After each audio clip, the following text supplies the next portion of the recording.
Good morning. आज का जो टॉपिक है फिजिक्स 11th क्लास, इसमें आप लोगों को हम जो बताने जा रहे हैं वो न्यूटन की गति का तृतीय नियम, न्यूटन की गति का तृतीय नियम है ना। इसके पीछे लेक्चर में प्रथम नियम, द्वितीय नियम और संवेग, आवेग, ये सब हो गया है ना। पीछे का लेक्चर भी आप देख सकते हैं, उसके लिए चैनल को सब्सक्राइब कर ले। ये तो आगे आने वाले वीडियो का नोटिफिकेशन भी मिलता रहेगा, है ना। तो न्यूटन की गति का तृतीय नियम, न्यूटन की गति का तृतीय नियम क्या होता है? प्रत्येक क्रिया के बराबर तथा विपरीत प्रतिक्रिया होती है। यानी आप किसी में जितना बल लगाएंगे वो भी आपके ऊपर उतना बल लगाएगा। प्रत्येक क्रिया के बराबर तथा विपरीत प्रतिक्रिया बल लगता है। यदि मान लीजिए किसी में आप बल लगा रहे हैं तो यदि उसको क्रिया बल मान लिया जाए तो वो आपके ऊपर जितना बल लगाएगा वो प्रतिक्रिया बल होगा। जैसे मान लीजिए दीवार पर हम यदि यहाँ से ऐसे करते हैं, है ना, हमने फोर्स बल लगाया तो दीवार भी हमारे ऊपर उतना बल लगाती है विपरीत दिशा में, ठीक है ना। तो प्रत्येक क्रिया के बराबर तथा विपरीत प्रतिक्रिया होती है। इसका मतलब हुआ कि एक वस्तु के द्वारा दूसरे पर जितना बल लगाया जाता है, दूसरे वस्तु के द्वारा पहले पर भी उतना बल लगाया जाता है, लेकिन विपरीत दिशा में। जैसे मान लीजिए एक इस टेबल पर हम एक डस्टर को रखे हैं, तो ये डस्टर जो है किस पर बल लगा रहा है? टेबल पर। और टेबल किस पर बल लगा रहा है? डस्टर पर। मान लीजिए टेबल है भर बल लगाता डस्टर पर, टेबल लगाता बल तो ये डस्टर उठ जाता। और यदि मान लीजिए डस्टर टेबल पर भर बल लगाता तो ये टेबल तोड़ कर नीचे चला जाता। लेकिन करता क्या है कि टेबल जो है डस्टर पर और डस्टर जो है वो, तो एक के द्वारा लगने वाला बल को यदि क्रिया मान लिया जाए, उसके द्वारा लगने वाले बल को प्रतिक्रिया बल, तो क्रिया बल और प्रतिक्रिया बल बराबर होते हैं और विपरीत दिशा में होते हैं, ठीक है ना। प्रत्येक क्रिया के बराबर और विपरीत प्रतिक्रिया बल लगता है। यानी एक वस्तु के द्वारा दूसरे पर लगने वाला बल और दूसरे वस्तु के द्वारा पहले पर लगने वाला बल बराबर और विपरीत होता है, ठीक है ना। तो लिखे दे रहे हैं न्यूटन के गति का तृतीय नियम। इस नियम के अनुसार, इस नियम के अनुसार प्रत्येक क्रिया के बराबर तथा विपरीत, प्रत्येक क्रिया के बराबर तथा विपरीत प्रतिक्रिया होती है। अर्थात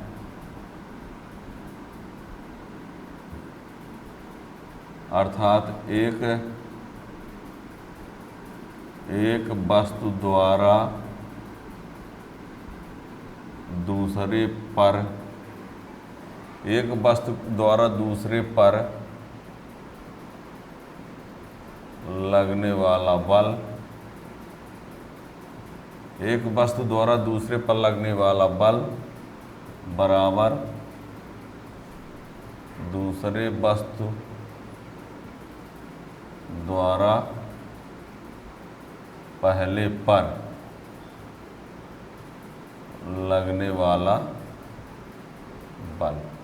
यहाँ विपरीत दिशा के कारण माइनस, एक वस्तु द्वारा दूसरे पर लगने वाला बल बराबर माइनस दूसरे वस्तु द्वारा पहले पर लगने वाला बल। यानी F21 बराबर माइनस F12। इसको क्या पढ़ा जाता है? पहले द्वारा, एक वस्तु के द्वारा यानी पहले के द्वारा दूसरे पर लगने वाला बल, इसको क्या पढ़ते हैं? F21 जो लिखा है इसका मतलब पहले के द्वारा और दूसरे के द्वारा, और ये दोनों बल बराबर और विपरीत होते हैं। बराबर के लिए बराबर का चिन्ह, विपरीत के लिए क्या लगा है, ठीक है ना। ये जैसे मान लीजिए एक ये हम टेबल ले लेते हैं, ठीक है, और यहाँ पर एक बुक यहाँ रखी हुई है, क्या बुक है ना। तो ये इस पर बल लगाएगा, ये इस पर लगाएगा, ठीक है ना। यानी बुक को हम लिखेंगे बी और ये टेबल को टी। तो एक होगा एफ बी टी बराबर एफ टी बी। ये इसको बोल देते हैं एफ टी बी बुक के द्वारा टेबल पर, और ये एफ बी टी। ठीक है ना। एक समझाने के लिए हमने एक प्रयास किया है कि ये एक टेबल है, ये टेबल है, ये बुक है। ठीक है ना। ये टेबल है, टेबल को हमने टी लिख दिया, बुक को बी। तो एफ टी बी बराबर एफ बी टी, यानी एफ बी टी बराबर minus f t b. Table के द्वारा बुक पर, बुक के द्वारा टेबल पर लगने वाला बल बराबर और क्या होगा, विपरीत होगा, है ना। यानी प्रत्येक क्रिया के बराबर और विपरीत प्रतिक्रिया बल होती है। यदि यह प्रतिक्रिया बल ना मिले तो हम नहीं चल पाएंगे। ज़मीन पर हम चलते हैं तो पैर रखते हैं ज़मीन पर, तो ज़मीन पर हम बल लगाते हैं तो बल ज़मीन भी हमारे ऊपर बल लगाती है, तो इसलिए हम पैर उठा के दूसरी जगह रखते हैं। यदि प्रतिक्रिया बल ना मिले तो हम नहीं चल पाएंगे। आप बताओ, यहाँ आप चल लेंगे? हैं, बताओ। यदि मान लीजिए चल पाओ तो यहाँ पर हम मान ली पैर उठा के और इस प्रकार करते रहें, अरे इस प्रकार देखना, ये ऐसे हम चलेंगे तो आगे बढ़ेंगे क्या? कहाँ बढ़ेंगे, क्योंकि प्रतिक्रिया बल नहीं मिल रहा है। और जब ज़मीन पर रखते हैं पैर तो क्या होता है, प्रतिक्रिया बल। ठीक है ना। तो प्रतिक्रिया बल यदि ना मिले तो हम नहीं चल पाएंगे। इसीलिए कहा जाता है शून्य आकाश में घोड़ा ना तो चल सकता है ना तो गाड़ी को खींच सकता है। आकाश में क्या घोड़ा चल सकता है या गाड़ी को खींच सकता है? नहीं, क्योंकि उसको प्रतिक्रिया बल नहीं मिलेगी चलने के लिए। कहेंगे फिल्म में देखते हैं, हर फिल्म की बातें छोड़ दो। ठीक है ना। शून्य आकाश में ना तो घोड़ा चल सकता है ना तो गाड़ी को खींच सकता है, क्योंकि चलने के लिए प्रतिक्रिया बल चाहिए। ठीक है ना। तो इस प्रकार से है ये। तो न्यूटन के प्रथम नियम भी हो गया, द्वितीय नियम भी हो गया, तृतीय नियम भी हो गया। थोड़ा सा आप लोगों को आप ये बता दें कि जो बल का मात्रक होता है, बल के दो प्रकार के मात्रक होते हैं। बल के दो प्रकार के मात्रक होते हैं, उसके बारे में थोड़ा सा बता दें, देखना।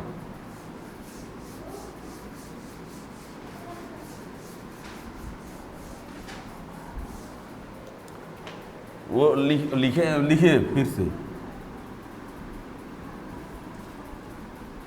बल का मात्रक, तो बल का दो प्रकार का मात्रक होता है। एक होता है निरपेक्ष मात्रक।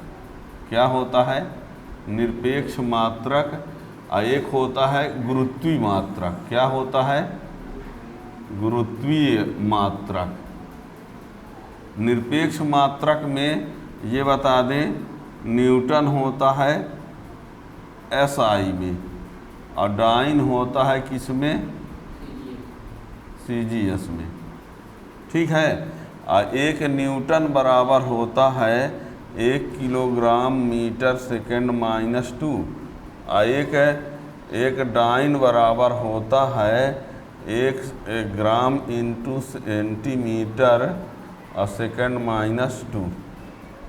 ठीक है ये। और इसके भी दो होते हैं। एक होता है किलोग्राम भार एसआई में, और ये होता है ग्राम भार किसमें? सीजीएस में। एक होता है किलोग्राम भार और एक होता है ग्राम भार। किलोग्राम भार, 1 किलोग्राम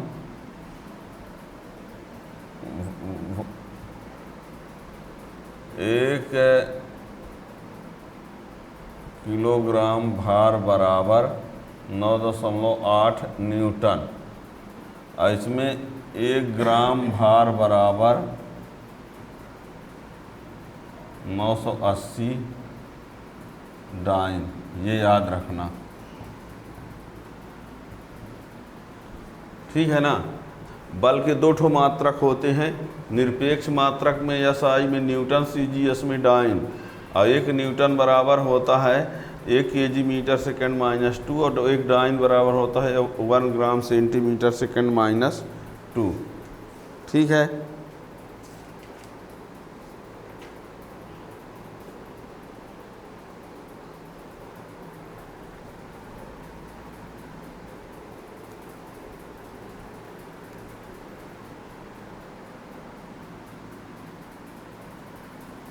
लिख लीजिए। बल का एक निरपेक्ष मात्रक होता है जिसमें न्यूटन और डाइन आते हैं, और गुरुत्वीय मात्रक में कौन आता है, किलोग्राम भार और ग्राम भार। ये आपको बता दें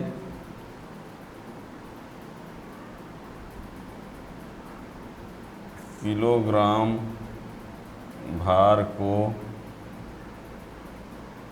किलोग्राम बल, किलोग्राम भार को किलोग्राम बल कहते हैं, और ग्राम भार को ग्राम बल। ध्यान देना,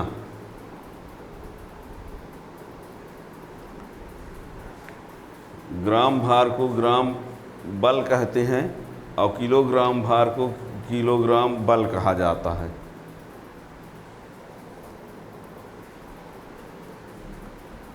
विमी सूत्र तो जानते हैं, ठीक है ना।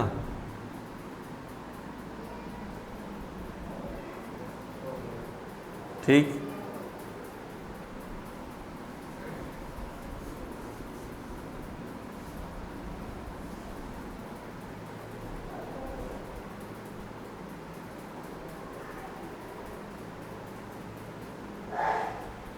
हो गया।